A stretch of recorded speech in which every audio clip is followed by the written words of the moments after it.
more work, your grades have the potential of going up. Mm-hmm. So that was really good for her. Yeah. She's at a tough age, 14, 15, just turned 15, that emotionally you have a lot going on.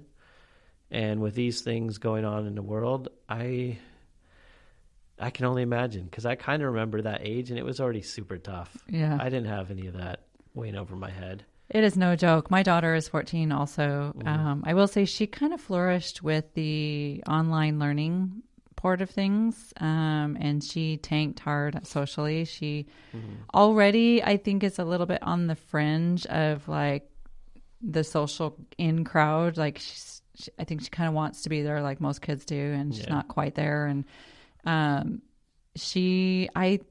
there were times she was in 8th grade as we were going through this, and so 8th grade graduation is kind of a big thing here, and which it wasn't a thing when I was a kid. So when she first found out there wasn't going to be a graduation, there wasn't going to be like 8th grade walkout and all the traditional things, she was kind of like bummed, but she didn't seem to be too affected by it, which is pretty normal for her. She doesn't seem to get emotional. And then as it got closer and closer and closer, I was seeing like, oh no, this is going to be more challenging. And then came the day, the 2 final days. One day was like what was supposed to be the walkout, which traditionally is them going into the gym and then like leaving the school and going on some field trip or something.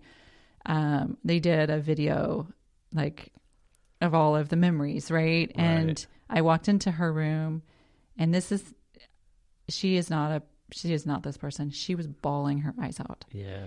And then the next day was the graduation, and the next day was the day literally she just imploded. And I just, the only thing I could do was just sit there and listen to her spew expletives to me, at me, about everything. She just was broken.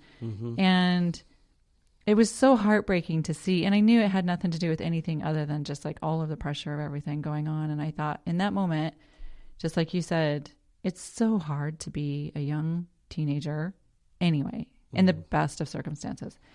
And then throw in COVID-19 and social media. And I don't think the Black Lives Matter protests had started right by then, but there was just a lot going on. And my heart was breaking for all of these kids. Yeah. I don't know. True. All you can do is be there for your kid and let them say whatever they want to say through these kind of things. That's what I've learned. And just to be a little funny that other parents will get is in the back of your mind, you're thinking, I'm glad I didn't make them feel this way. Like, I'm glad it's not my fault. It's not my fault. I can just be the shoulder for them to cry Yeah, that's on. a good point. That's a good point. I think I actually did have some of those, maybe not even consciously, but there was a relief that for once I wasn't the reason why she was upset. It was, because they like to be mad at us. Yeah, they do. And legitimately, I don't, she and I have gone nose to nose a lot, and I could do a better job also of, being diplomatic and stuff. But she, as daughters do with mothers, she pushes my buttons. And I knew during all of this, I'm like, oh, yeah, you're right. It's not my fault. So it's easier to sit and just listen. It's a weird, sweet note, but it kind of is. Well, then going ahead to summer, right? So now we have summer break in front of us. Summer break, what does that look like for you guys? We don't know. We're still probably not going anywhere. I don't know. Honestly, we might try to do a little camping trip. We'll have to play it by ear because we already, on the other coast, Florida's already shutting down shop again on a bunch of places. Oh, they are? It's like, I knew they kind of would. I just saw that this morning. So I'm not surprised. Arizona's probably coming up right behind them. That was one of the fears I had about opening up the co-work again, because it wasn't as much that I thought I was doing something to put people at risk here. I really didn't think that the doors would be flooded, or that we would be flooded with people yet. But the idea of like kind of restarting the engines again and getting the place all stocked and getting people back in the habit of working, and then potentially an uptick in cases and have to close it all down again. And it's still a reality. It could happen. There could be another 2-3 month buffer, and it's hard to like grasp that. But we didn't grasp going into this. Right. The general public, myself included, had no idea how long we were going to be in this lockdown-like life. At first it was a week, 2 weeks, 3, right. Maybe we'll do 4. And now at some point they haven't even told us anymore. They still haven't. Yeah, they won't even put a date on anything. It's vague. I'll tell you what's interesting. I was in New York City around March 15th. So I was there when Manhattan announced the first 5 cases. Yeah. And I was in a meeting with this comedy club owner that I was telling you about because we've been working on a podcasting event program that he started in New York City, and we were actually negotiating my growing the brand out here in California. So we were in a meeting, and we were in a meeting with a gentleman from Florida we were talking about a particular event that we were going to do in New York in April. So as we're sitting there, one of them says, and this is how completely oblivious I was to this. One of them mentions, and then if we have to postpone, and I was like, well, what do you mean postpone? And I'm like, we're literally planning out every single week for the next, and he's like, well, there's talk that this could actually, like this COVID thing could become a thing, and they're going to actually postpone events. And I was like, that's not going to happen. And the guy who owns the brand, Donnie, he was getting a little nervous, and he's like, oh gosh, really? And I'm sitting here. I'm the person who usually is with her finger on the pulse about what I think is going to happen, and is usually correct. And I was like, that is so bullshit. Like, can we just plan this, because this is going to happen? And then as I was there, we went to lunch, and on the news, they're talking about the first 5 cases. I was flying out the next day, and I get back to Petaluma, and literally within a week, like the world is shutting down. And I was like, holy crap, how did I miss this? We all missed it. It wasn't given to us. The experts obviously knew what kind of shitstorm this was brewing. And maybe their rationality is to avoid panic, right? And maybe that's true. I don't know.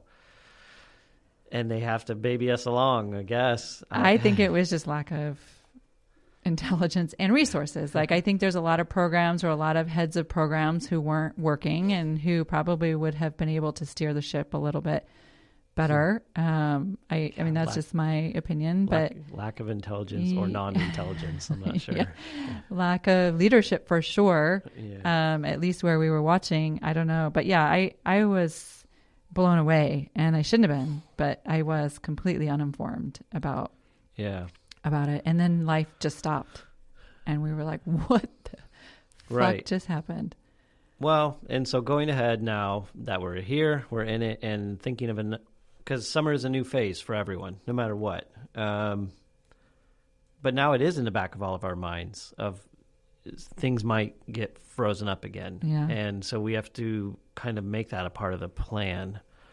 So it's hard to operate like that for me, because I'm always, I have historically been the person who plans for every eventuality. And so when you give me even just a little bit of like, oh God, this could happen again. So now I'm going through like all the list. If this happens, if this happens, if this happens.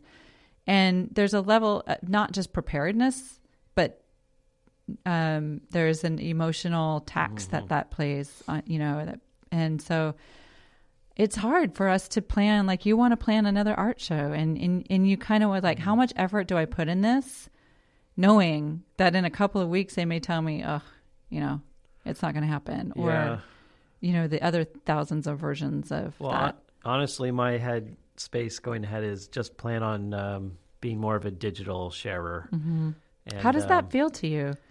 It's different, but because one of my formats has been video, I'm going to lean more on that. I've already kind of been coming up with some little short film ideas. Like this one idea that was just jumping into my head because it's been so windy around here all the time. And I'm like, oh man, what about some like old man in the sea, except no old man and probably no sea, but a battle like that, a struggle. And so there's like a little idea that I've been formulating just over the last few days with that. And of course, then it will become funny because it's reality portrayed in a silly way. Which we've already established we all need that right now. Yeah. So I think that'll be fun. There's no monetary means to it for me. So I don't know going ahead. Honestly, it's going to be tricky for me. Fortunately, Jenny's business with the ceramics is doing very well. She seems, at least from the outside, like she's killing it. She's working every day. What do you call it? Grinding the mill or something like that. Some phrase like that. Anyways, she's up every morning working throughout the day, checking on us. Time to make the donuts. Yeah. Even last night we were back for she went back up there at 8 or 9 at night. And so I'm like, I haven't been up there much, so I should go back up. And we ended up working up there again for another hour, and that kind of productivity. And then, I mean, that's part A. Part A is making the thing. Part B is selling the thing. Right. But she's also been doing really well with that, promoting herself, building up this community of people. Yeah. She's already international. I don't think I have sold anything that's gone over any borders. She's doing great work. Yeah. I really enjoy it even more now that I got to know her a little bit on the podcast. She's so lovely.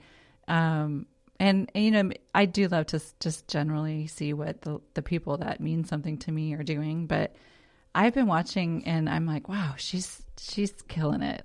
I mean, her Etsy shop, and I don't know. I'm excited. I like that kind of work. I wish I could make something like she's making. And it's the kind of thing that, I wouldn't say it's in it what is the thing that they when you're at the grocery store and all of the little things that are right in front of you that you never think you need to buy, but you do because they're right there in front of you.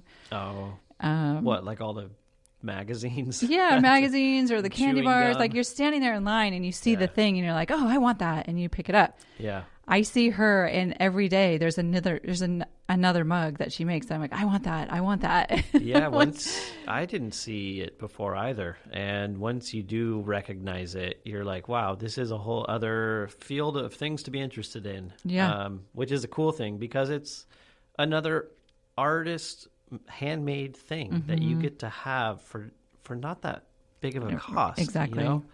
I've got 2 of her mugs actually upstairs in nice. my office.